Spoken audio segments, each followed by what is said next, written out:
Good afternoon, everybody. I'm sorry, good morning, everybody. I'm just so excited to be here. My name is Susan Goldberg. I'm the editor-in-chief of National Geographic Magazine and the editorial director of National Geographic Partners. And we are here today to talk about what everybody's talking about these days, which is gender. Gender roles and how that is playing out around the world. And I have two wonderful experts that I will introduce. But first, I just wanted to point out on the screen, this is the January issue of National Geographic, and it is called Gender Revolution. There are actually two different covers. This is the one that went to our subscribers, and this is the one that we are selling on the newsstand.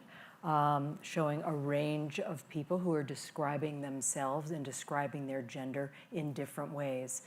You know, bi-gender, non-binary, transgender, and pretty much everything in between.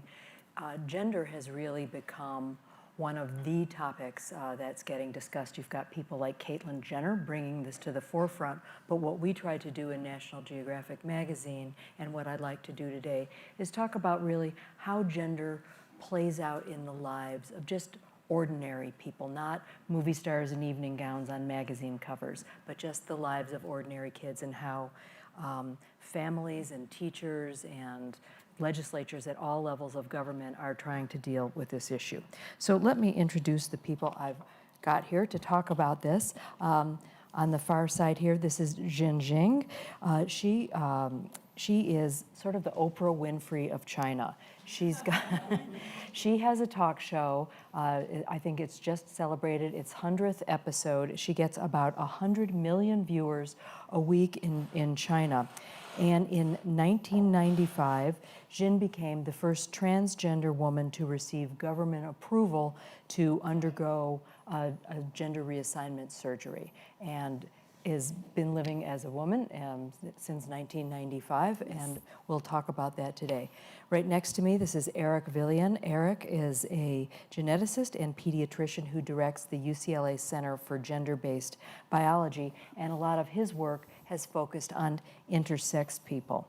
So I thought I would just start out with you, Jin, and maybe tell us about your journey and your story. Okay, some people maybe from different channels get my stories. Jin Qing, born in 1967, this year 50 years old. My professional as a dancer. I'm a professional classical ballet dancer since 9 years old as a young boy. And in the 70s, that's why people asking, where did you receive all the dance training in the Chinese military? Because in China, we adopted this system from 50s, from Soviet Union. Best dancer, best athlete, all training by the military. So 9 years old, I was chosen by the government and put me in the military dance school, start my dance career. I'm still dancing.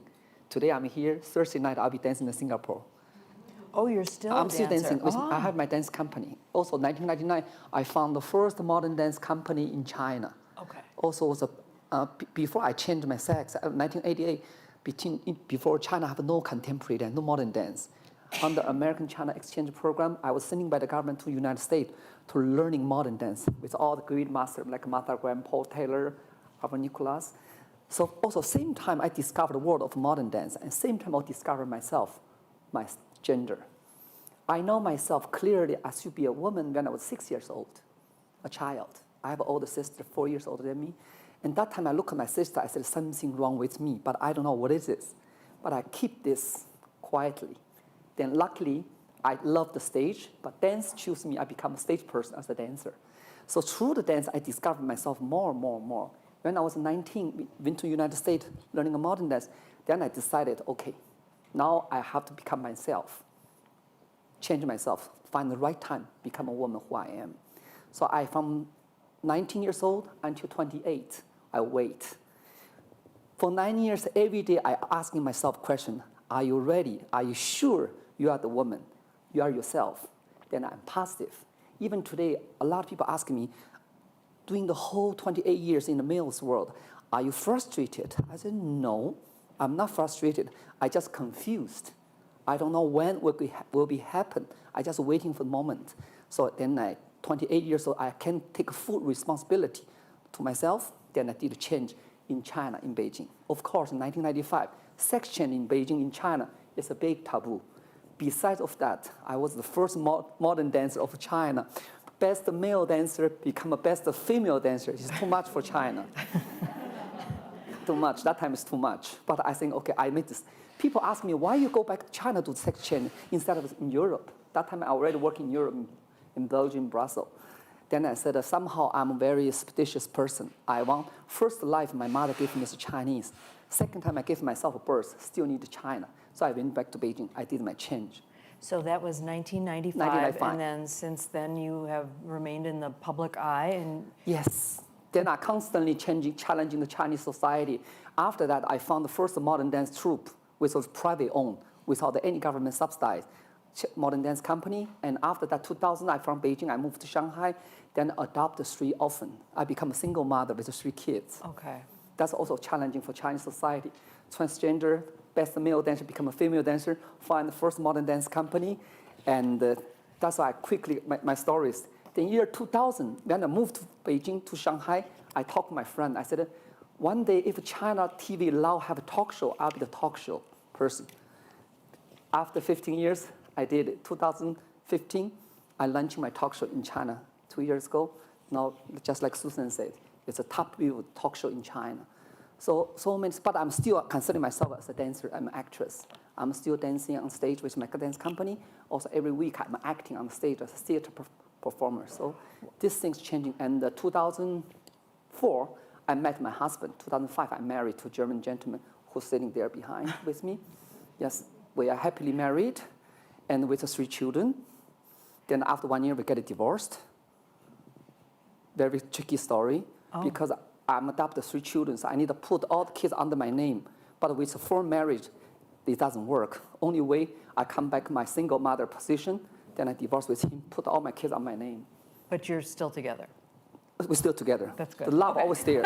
We don't care about the Excellent. we don't care about the papers. I'm beginning to feel like Oprah myself here. Yes, yes. All right. So, but Eric, let me. Stories.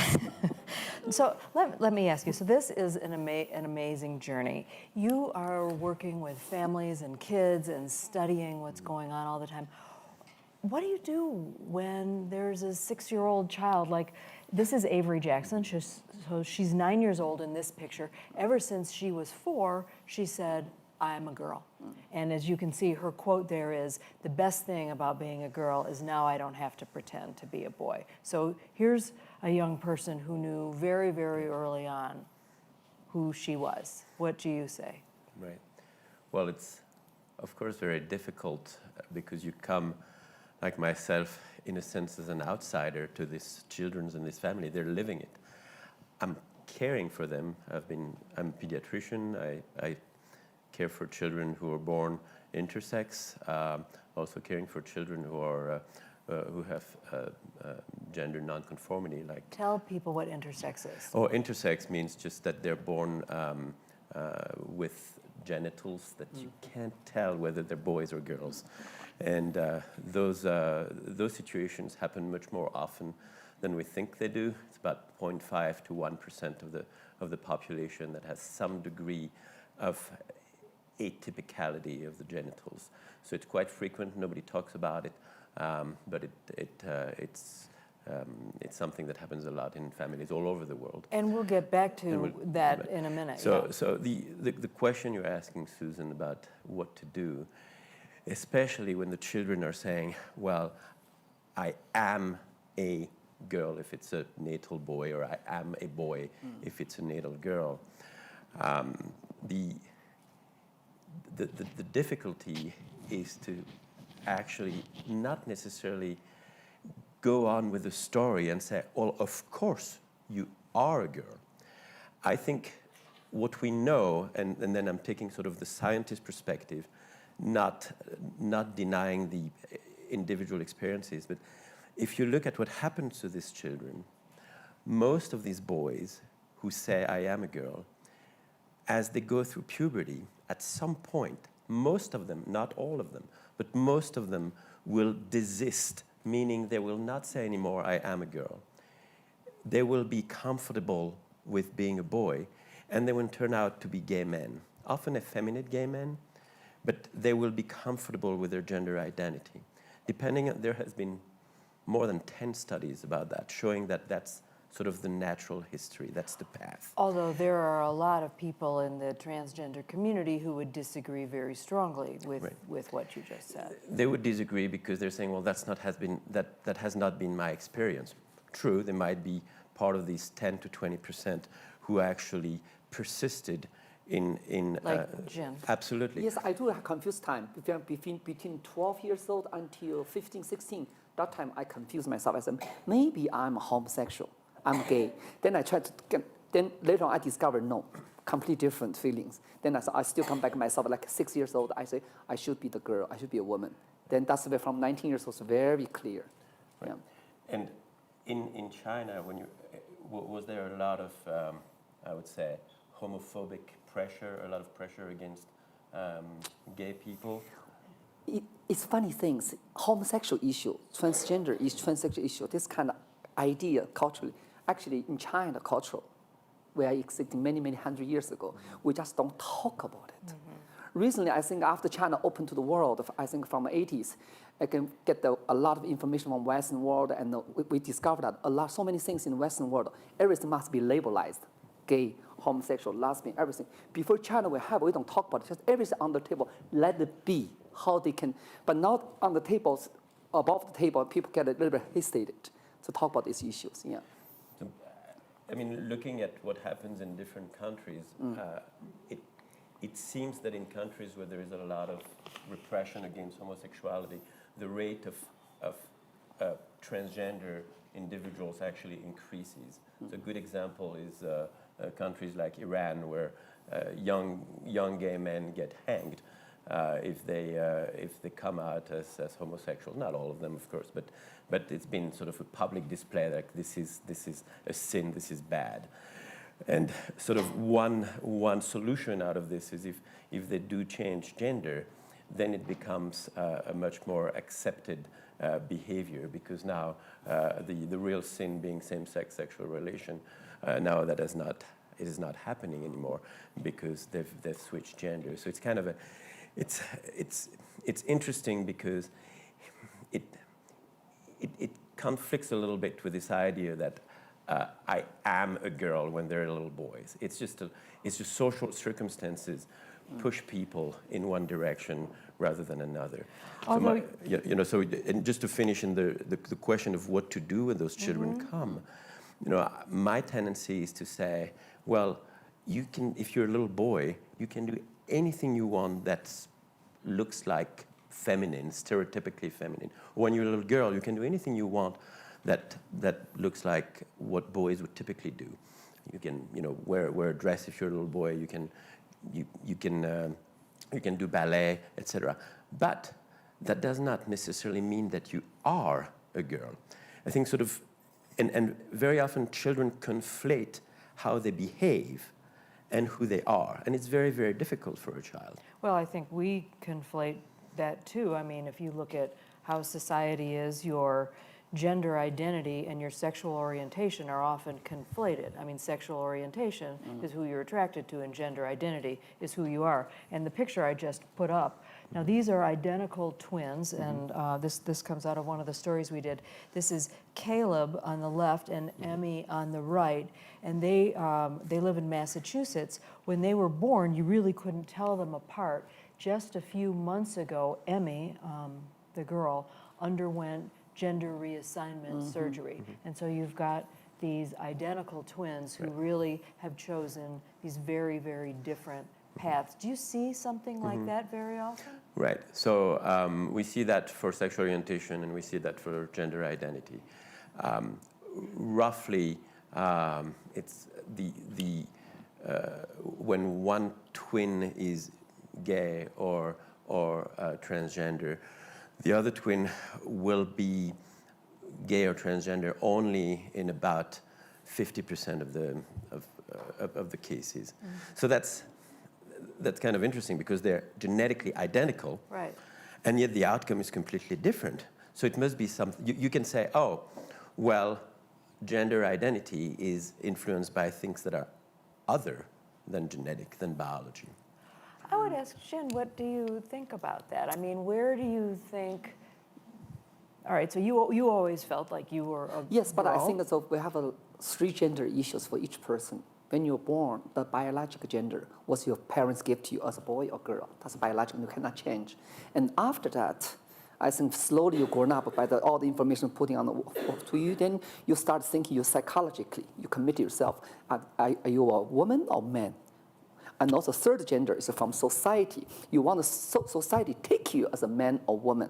I think for me, I'm thinking this way, then I put myself, of course, biologically I'm born as a boy, but inside psychology, inside as my sexual orientation, also I want the society look at me as a woman. So these two against the one, I'm very clear for that. And also Chinese culture is, when the kids are young, before 5 years old, Chinese family don't identify too much about the kids of male or female. They can play both. The boy can dress like girl.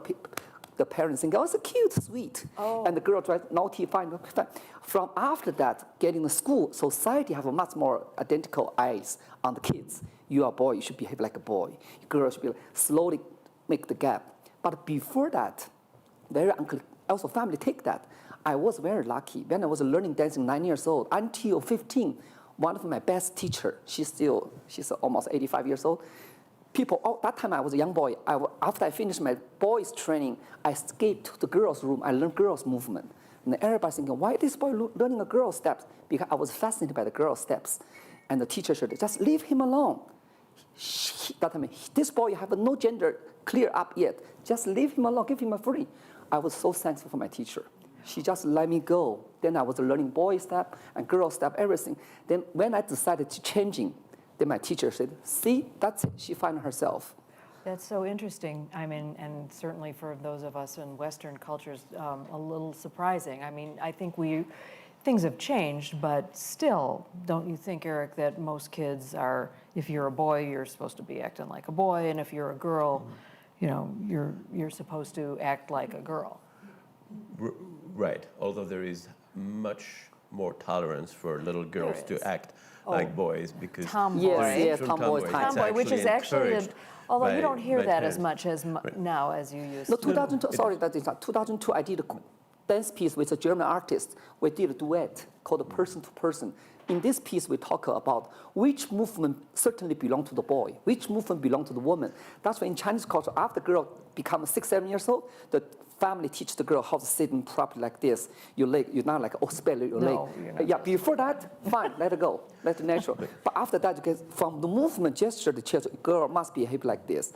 And they give more space for the boys. Yes. But what we find from a biological perspective is that the way people behave in a more stereotypical feminine fashion or in a more stereotypical masculine fashion is more likely to be pushed by some biological determinants, meaning that there is some biology. Nothing is ever 100%. There is some biology pushing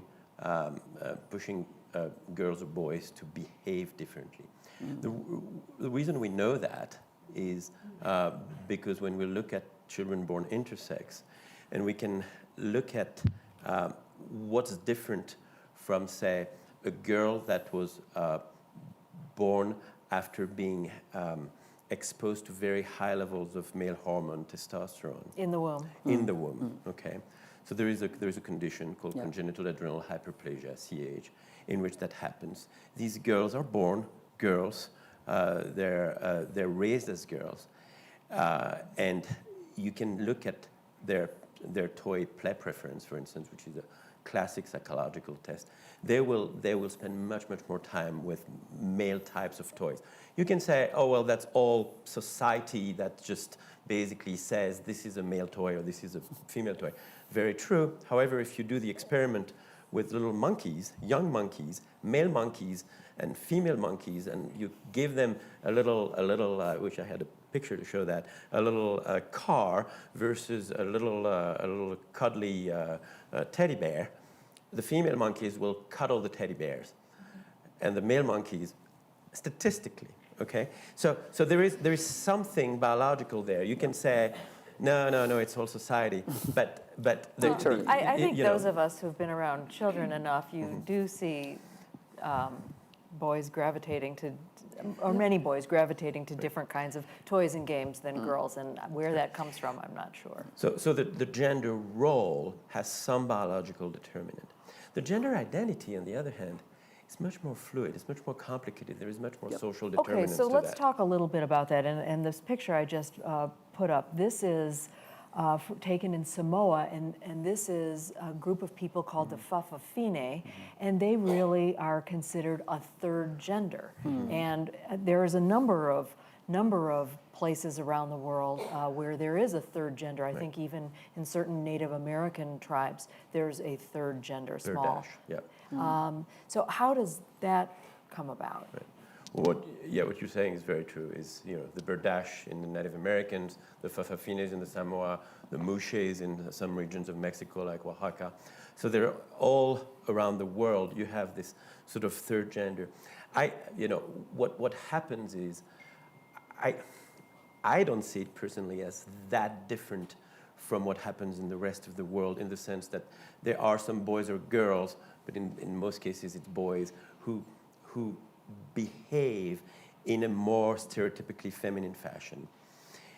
But what happens in these societies that are in fact quite tolerant, they are sort of considered as some kind of a protected different gender, and they're just seen differently, and they're being labeled by the society as a third gender. But I don't think there is that much difference between the young boy Fa'afafine in the Samoa who are behaving like a girl, who will become then they will wear dresses, and they will. But their whole lives, their beyond whole childhood. life, beyond Yes. childhood. I'm not sure it's that different from what happened to. I don't know, Jinjir. Jin, what do you think? I mean, do you think there's, a third gender, or? I think the third gender idea, everybody has it. Then how much the space and society give you space to developing it. Okay. Even for women, everybody, you're doing certain things in a male's way. Even today, when I'm directing a show with 200 artists on stage, the way I'm talking, and people say, "Oh my God, she still behave like a man." I said, "No." I said, "Give me a break. That's a quality. What do you mean behave like a man?" I said, "I need that quality to guiding 200 artists working together." Who said that's kind of straightforward? It belong to males. But then certain part with my husband, with my kids, I'm a mother of 3, and people said, "My God, she's have this. Which one is real her?" I said, "Real me is I know." But in the society, we perform at different stage, different platform. That's developing it. And kids like this, of course, through the dancing, through the behavior, he feel or she feel more comfortable with himself. That's what the developing become a third gender. Maybe biologically male or female, but psychologically, what's driven to them to behave and to let the society to accept it, that's more strongly apparent. Now the society much open and tolerant. Like in China, the homosexual, if you don't harm other people, you don't harm the society, and people just let it be, just be yourself. You don't do the outrageous things against other people's the life value or attitude, that's fine. Yeah. So in China, you think people are getting more accepting of a range of, or of a gender fluidity, if you will? Much better than the 30 years ago. Before people are sensitive. But also, I think both ways. In a way, we are much more tolerant. But in another way, the space much more narrow. I can give you an example. Before China opened, before the 80s, we don't talk about the homosexual or don't talk about gender issue. Everything has to stay there. And you can often see 2 boys holding hands walk on the street. Even you can see 2 soldiers on the vacation, holiday time, 2 soldiers holding a hand, walk on. People thinking they are good friends, they are buddies. Now these days, you see 2 boys holding hands, people immediately say, are they gay or whatever? This kind of labelize actually make life much more sensitive and complicated. Mm-hmm. Yes. Before you 2 boys come home after hanging out, stay in one room, parents have no second thought. Now, if your boy to stay in one room, the Chinese parents say, "Oh my God, what's the matter with my boy? To sleep with his body in the room?" No. This kind of sensitive issue become very relevant. So I think that's a society changing in the 2 directions. One way is more uptight. One way, okay, more understandable. Very interesting. Yeah. Very interesting. So this picture that I just put up, now this person, Hunter Keith, who's 17 years old, was born female, assigned female at birth. but always felt like a boy since the 5th grade. And by 7th grade, he told his friends that, and by 8th grade, he told his parents that he was a boy. And just 2 weeks before this picture was taken, Hunter had his breasts removed, and now he can skateboard without his shirt on. And you know, he is a really interesting young man who's made, you know, I think a pretty big decision at a young age. When is the right age if somebody's going to make this kind of decision? Jin waited till she was 28. This person has waited to 17 to at least start down that road. Is there a right age when you think you can do that? Well, I appreciate what Jin said about waiting. I mean, I'm not going to come up with a number because I think it would be silly. Yeah. But certainly, I think sometimes too young is too young, and there is a tendency in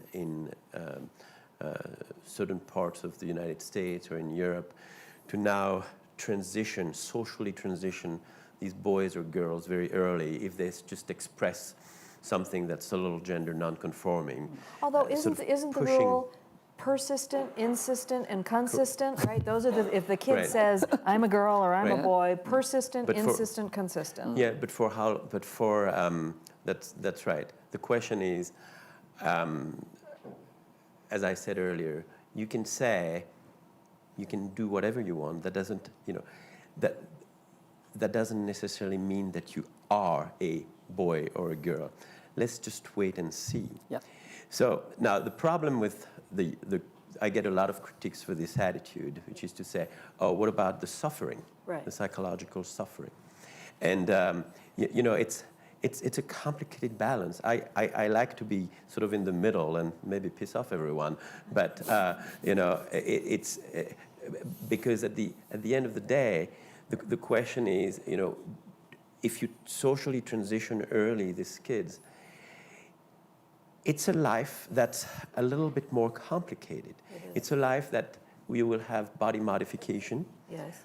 You will have hormone replacement therapy or hormone therapy for the rest of your life. If you wait till puberty, say. Right. So there are, there is a medicalization of this. It's just, it's problematic, in a sense. So you can, as I said, the majority, if you just let it go and wait until you agree to do these changes, maybe around puberty, at least, then there is a decent chance for the vast majority that there will be no need for actual transition. Mm-hmm. And so it's without all these body modifications that are significant and irreversible. And so I just put up another picture. Now this is Trinity, and when she was 4, she basically stopped talking and started chewing on her boy clothes. She was born a boy, and said that she wanted to cut off her penis. And her parents were understandably alarmed and took her to a therapist. And the therapist said to them, "Do you want a happy little girl or a dead boy?" And so Trinity's mother, who is a fierce advocate, they ended up putting her on puberty blockers. She's now 12 years old. So, and apparently she is the first minor in Delaware to be covered for this treatment by Medicaid. It does seem like this is working its way into society. It is working its way. There is use of puberty blockers that have not been looked at in long-term outcomes. I mean, there is a lot of, I think we're playing with we're playing with a lot of dangerous things without actually doing the appropriate research to see who, at the end of the day, because that's what matters to me, who's going to have a good quality of life, depending on the choices that are made. And I think there is a lot of political push to say, yeah, okay, the child says, I'm a X, then let's just go this way without, and if the parents start questioning it, they're just seeing as bad parents. And I think the reality is a little bit more complicated. Oh, it's incredibly complicated. I mean, one of the things that we found is that this is certainly not going to go away as a topic. There was just a poll done of 1,000 millennials, and half of them, half of the young people polled said that they thought that gender was a spectrum, and a certain number of people are going to fall outside that binary boy-girl. And so if that's the mindset of millennials, or a lot of millennials, then it seems to me this is going to be a big ongoing. And also, so another thing is the social influence. Because I clearly remember when I do the sex change surgery, another young boy also do the sex change next door. I asked him, why you do this? Are you sure yourself? He said, yeah, I think after I become a woman, life much easier. I said, what do you mean life much easier? Could be tougher. She said, no, I just married to a man and I can dress beautifully and that's it. Oh, yeah. Then I said, no, it's not like, simple like that. Right. That's why some of the cases in China, after they did the sex change, actually they are gay psychologists. They think become a woman, easy to get in touch with a man. All life much easier. It's complete wrong concept of this as a social influence. And after that, some people cannot take it, they commit suicide later. And this kind of case are very And often. that is one of the distressing things, of the higher rates of suicide, of violence against transgender people, of and that is this picture right here. I think they are far more likely to suffer domestic violence, violence on the street, sexual assault, every which kind. This is a transgender person who suffered violence, and I'm looking. I don't have my caption, but I think this was taken in not the United States, but go ahead. No, I was going to say, just reinforce what you were saying, that there is a lot of discrimination against transgender individuals. Jamaica, sorry. There is a lot of bullying at school. There is increased mental health issues, depression. There is also a number of health risks that are taken from addiction, cigarette smoking, HIV. You know, in large American cities, the rate of HIV in Latina and African American transgender population is 50%. So it's very, very high in the transgender population in big inner cities. Even in healthcare settings, there's a lot of discrimination. Some doctors would say, "Go somewhere else. I don't know anything about this." So there is a it's not an easy life. Employment discrimination is extraordinarily high. Only 16 states of the United States and the District of Columbia ban employment discrimination against transgender individuals, so it's a small minority. And you've got really patchwork of laws across the world as to whether people are even allowed to have operations to transition. This person, this is Trina, and this is taken in Jamaica, and you know, she's a sex worker, but she has been attacked, as you can see, with acid, knives, a machete, and a gun. And this is not, unfortunately, atypical for what can happen to transgender. But in my case, the day I out of the hospital, I got a lot of disagreement and prejudice. I know that.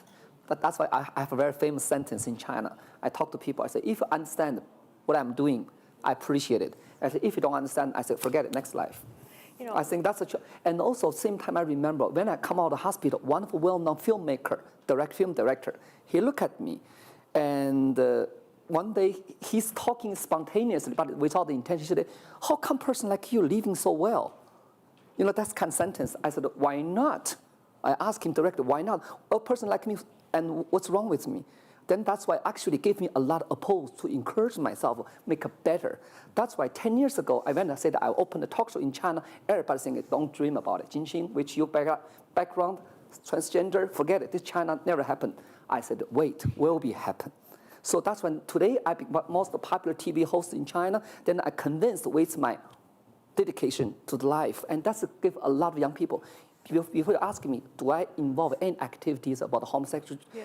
I said, no. I said, the attitude turning to this already give a lot of young people all kind of chosen life attitude deserve equal respect. That's why in China today, everybody talk, okay.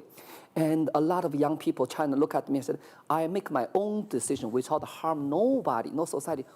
Why should not deserve any equal respect? That's the issue raising up in China today. But you can't. You don't think that you could, say, talk about this young person. This is Jonathan, who is 8, who identifies as both a boy and a girl at the same time since he's been 2.5. And this is taken in a place that is much more accepting than the last picture that we saw. This is taken at California's Bay Area Rainbow Day Camp, where kids can safely express their gender identities. And here he is pretending he's a unicorn as well. So, but that would not be something that you could talk about on your show. That would not be. No, in China, that's why I was celebrating with my talk show team. 2 weeks ago, we did 100 episodes in China. We have a talk a lot about the social issue, about the relation, education, kids, family, emotion. This we can talk a lot. A lot of barrier I cannot touch. It's very sensitive. But I think how we can survive, I was amazed. And also, Chinese TV industry very demanding. Usually internationally, like opera talk show, it went to like a 40 minutes, 35 minutes. But in my talk show, I have to hold on to 70 minutes every Wednesday night. That's a lot of information to discuss, talk about it. But the interesting things, you have things, so many things can talk about it, and a lot of discriminations. But the Chinese Twitter, we don't have a Chinese Twitter. We call it a microblog. They're sending messages. Every day, I have 11 million followers on my Chinese Twitter. Oh, it's a lot more than me. No, but because of the populations. Then talking this, it's like a soft media. You tell things through the media, through the talk show, everything. That's why people give a lot of idea about what we can talk about it today. But it's very sensitive. It's tough. It is very sensitive. So speaking of talking, I did want to open this up, and I've got a couple of other questions that we got here from a Facebook Live session, but just wondering if there are any questions here from the audience. Hi. Oh, wait, microphone is coming to you. Hang on one second. If you could just say who you are. Hi, Helen Joyce. I'm the international editor at The Economist. Thank you so much for a very sensitive and interesting discussion about these issues. I have a sort of fundamental question that I'd like to ask both the panelists and also you, having put together this great package for National Geographic. There seems to me to be a fundamental contradiction between the idea that gender is so important and so binary that somebody might need to actually take significant medication and also have surgery to switch from one bucket to the other, so to speak. And this idea that you mentioned from millennials, whose 50% of them say gender is a spectrum, in which case we shouldn't need to be trying so hard to match our body to our behavior, to our psychology. That's a great point, and I think the millennials have it right in this case, because I think a lot of parts of the transgender movement is in fact seeing the world as very binary. I mean, if you look at the cover of Vanity Fair with Caitlyn Jenner, this is a picture of a woman that does not exist anymore. Who has the time to spend an entire afternoon to just paint your nails? And I mean, she's beautiful, but this is an image of a woman from the 50s who was just laying on her couch and doing absolutely nothing but make herself up. And so this is I think a lot of feminists have a problem with this is made up image of women that is just passé. So it's there is a push for binary in the transgender movement that actually goes against a lot of the feminist ideas.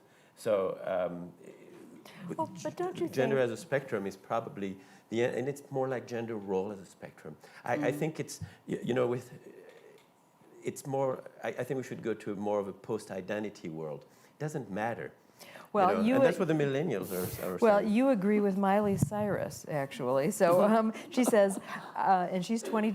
She's She's a millennial. 22, right? She says, I don't relate to what people would say defines a girl or a boy, she said in this interview with Out magazine a couple of years ago. And she said, I think that's what I had to understand. Being a girl isn't what I hate, it's the box that I get put into, which is actually a very interesting interesting thing. I mean, it would sort of seem simpler or better, a better world if it were more I think that now less listen, judgmental, yeah. less labels, as you were saying. Yes, I think label light should be put on the side, and you must feel comfortable. And in not these days, I think the unisexual idea, concept, I think work better in all the different areas. I think people, how do you define yourself? Or you go to the hard changing, so the medical, or you just stay yourself, but you clearly behave who you want to behave. This is most important.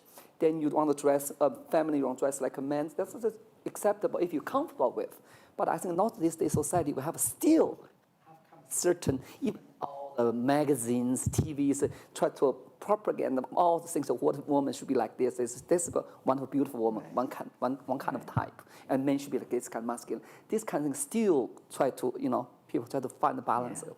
I would just say two things. In putting together this issue, one of the things that we did at the very beginning of the issue was put in a glossary, because it has become so difficult to even have a conversation about gender because no one even knows the terms to use. And everybody's afraid of saying something offensive.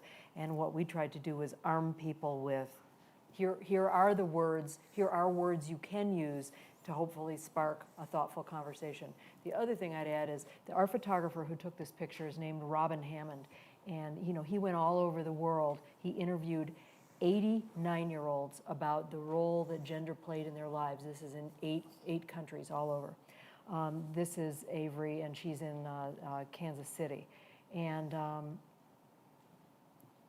she was the only transgender kid that he talked to. But he's gotten a lot of pushback for this picture because people say, oh, you dressed her up in all pink to show she's a girl. Well, just Very true. she came to the door with pink hair, pink outfit. Right. I mean, this is her choice. caricature. But I do think so. Here's a boy who's now a girl, and I think she must want to wear what she thinks is a real girly outfit, right? Pink everywhere. And I, that was the picture that Robin got. But of course, it could have been a boy who does everything that girls typically do and remaining in boys' clothes. That's why is there this need to dress up in pink? Well, this was the choice. Okay. Can I ask for any other questions or thoughts? Yes, ma'am. Wait for the microphone if you could. Hi, I'm Sabine Bauer from Germany. I'm also a mother of 3, and I also have twins, so that was an interesting picture for me as well, even though mine are not identical. I have a question. How important is the parents' influence? I mean, you mentioned this one boy who told the friends first and then the parents later. And how supportive are the parents? In your case, Jingjing, I was interested how supportive were your parents, even though you were older when you decided to change gender. And is that the very most important thing for you, or was it just your own decision, or were your parents also very helpful? That's I'm very lucky point of view. Actually, I'm a lucky one. I said I always joking about this. I'm fully respect the copyright. Who created me originally is my parents. I only ask their permission. If these two people in this planet, no problem, I have no problem with other people. So I talked to my mother. My mother always denied it because people asking, your boy 28 years old never have a girlfriend. What's the matter with wrong? He's a gay? My mother said, no. He only pretended to his dancing art. And one day I come up, I said, I want to change, become a woman. My mother didn't shock at all. My mother just said, are you sure? I said, yes. She just said, whatever man and woman, you're always my kids. I just want you to stay healthy and continue dancing. You're dancing so beautifully. I said, I try my best. I was worried about my father, very typical traditional Chinese man, military officer. I talked to him, I said, your boy will become girl. My father silent for 1 minute and take out a cigarette for one cigarette. And he looked at me, he said, finally matched, congratulations. Wow. I said, why? You see that? He said, when you're young, I would look at you, you're a little boy, but you behave like a little girl. I was wondering, I have a boy, but he behave like a little girl. After 28 years, you find yourself, congratulations. Even my father went to the local police station, changed my identity card. Tell them, said, my boy become my girl. And the local police station said, no, never happened. She said, yes, history start now. Change it. What an amazing So that's why I was story. very lucky. Even today, my mother is very fully supportive of who I am. The end, my mother said a very good sentence. She said, no matter a boy or girl, you're always my kids. We just want you to be happy. This is your life. I think that's it. That speaks a lot about parenting. So with my kids, I adopted 3 children, and with such huge background mother, and now they are grown up. I just openly, since then they are 3, 4 years old. They know exactly the 3 kids I adopted, and the mother was a man. And my son asked me, so why you become my mother? I said, if I don't become a woman, I cannot be your mother. The society doesn't allow it because I love you so much. I was waiting for you too long. I have to become a mother, then I can have you. Then fine, my 3 kids grown up beautifully and open up. Even went to school, people said, oh my God, your mother's so famous. She was a man. And my son said, so what? Mind your own business. Very interesting. 8 years old, have a strong sentences. I think that makes life beautiful. Yeah. So Eric, you get the last word here on the role of parents in this, and just Parents play a tremendous role. I mean, they're the key to success of the outcome. There's no question about it. On whatever the outcome is. On whatever the outcome is. So what, supportive, loving, Supporting. non-judgmental, is that what you're? That's true, but they don't necessarily have to just, go with everything their child says. If little Johnny says, I want to eat 10 pieces of chocolate before dinner, they'll say no. So I think parents still have, still put some boundaries, but they still may be loving. They have to be loving. Well, that is where we're going to leave a very complicated set of issues. Thank you all so much for coming, and thank you to our panel. Thank you. Yeah.